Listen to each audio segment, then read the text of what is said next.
Well, since this is the Watchalong Wrestling YouTube channel, have you ever gone to Halloween as a wrestler?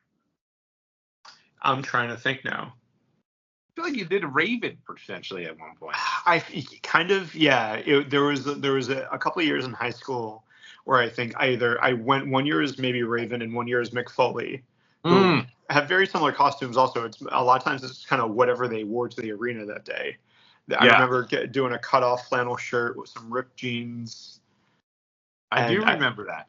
Yeah, and I think I got a few people that were just like, are you just a hobo? Like, are you a homeless person? Like, is that who you're dressed up as? Which and I mean, yeah, there's a big overlap there.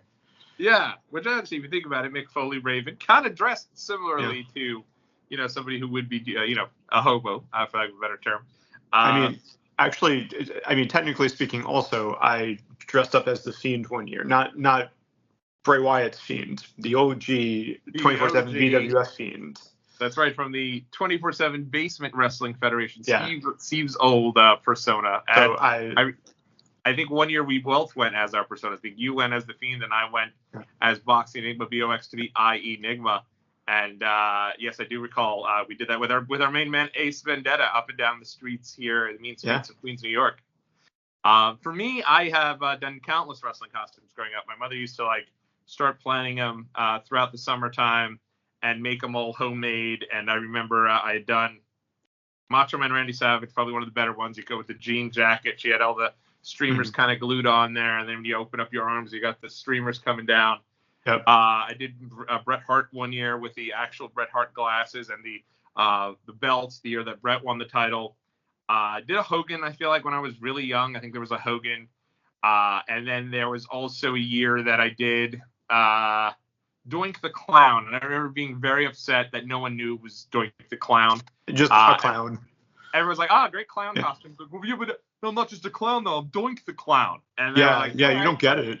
Yeah, whatever, dude. And then as I got older, started to become a little more intricate with my Halloween costumes. I remember I did a full Hulk Hogan costume when we were, I want to say we went somewhere. It was towards the tail end of our trick-or-treating days, maybe like when Hogan returned for his babyface run. That sounds right. And I remember I went out and bought a spray tanner, and because I had to be tanned as the Hulkster, and sprayed it on thinking like, all right, I don't think a shower and it'll come off. And instead I was tanned for 3 weeks. I feel like I remember seeing pictures of you dressed up as Austin as well one time. Oh, good call. That is. But I don't know if that was for Halloween or if that was just you felt like dressing up like Stone Cold for a day. Yeah. When I was a kid, you're right. I did Stone Cold Steve Austin. I wore the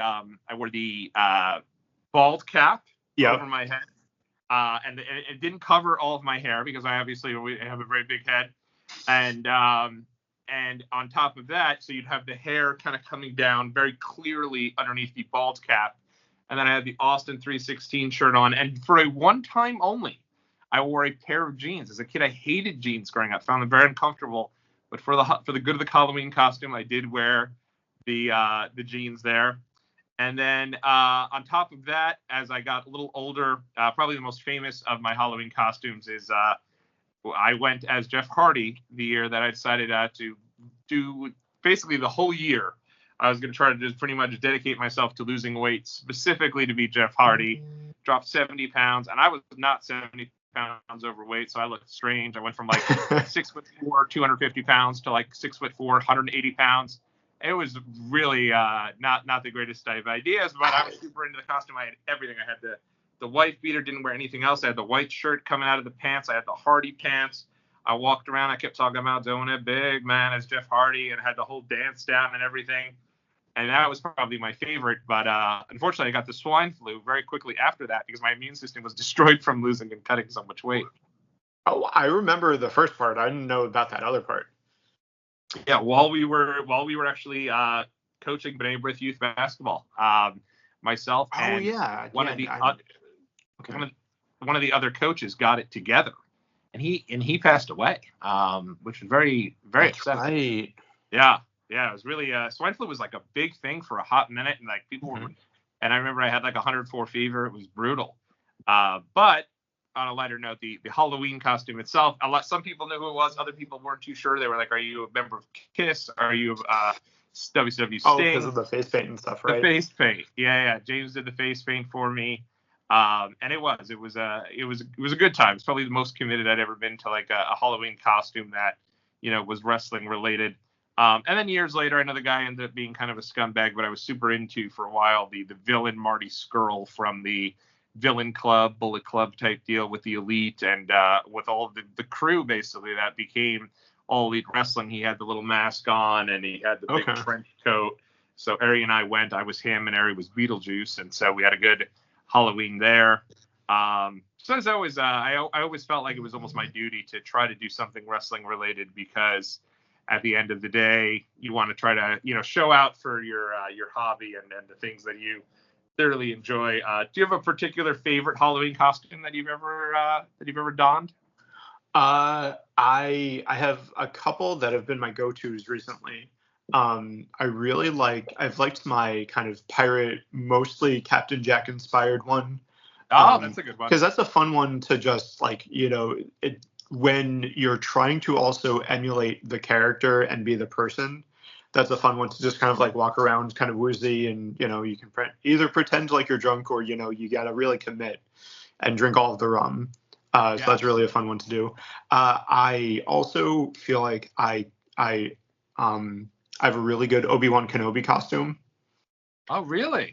Yes. And specifically when during the Clone Wars, so during episode 2, it's that whole getup. But the last couple of times I've dressed as it, the students at my school think I'm Jesus. Oh, I do remember that costume. That is a good one. Yeah. So I mean, it's one of my kind of more favorite costumes, but also sometimes when I wear it, also it gets really hot, and those robes kind of dry. You can trip over them really easily. So I think the Captain Jack costume probably my favorite. That is a good one. And I remember when we went to the Mickey's Not So Scary Halloween party in 2019, I think it was. Yeah. The four of us all went dressed in different pirate costumes. Yep. So you had your pirate costume with your wife, and Ari and I kind of went like a kind of a black and white evil take on doing the Halloween costumes, which was a lot of fun. Yeah, wasn't it kind of like a ghost pirate kind of costume? Yes, and that was cool, and that was a great experience for me. That year when we had gone down there, only time I'd ever been to the Mickey's Not So Scary Halloween party, and for me it was just fun because I remember kind of walking around the entire village and the area that period of time and seeing everyone really hyping up the party, and it felt like, oh, this is a big deal that everyone was going to be going to. So it was the first time I had really had that exposure to it, and it was a great time, and it was cool dressing up specifically and seeing all of the different costumes. People really get into it there.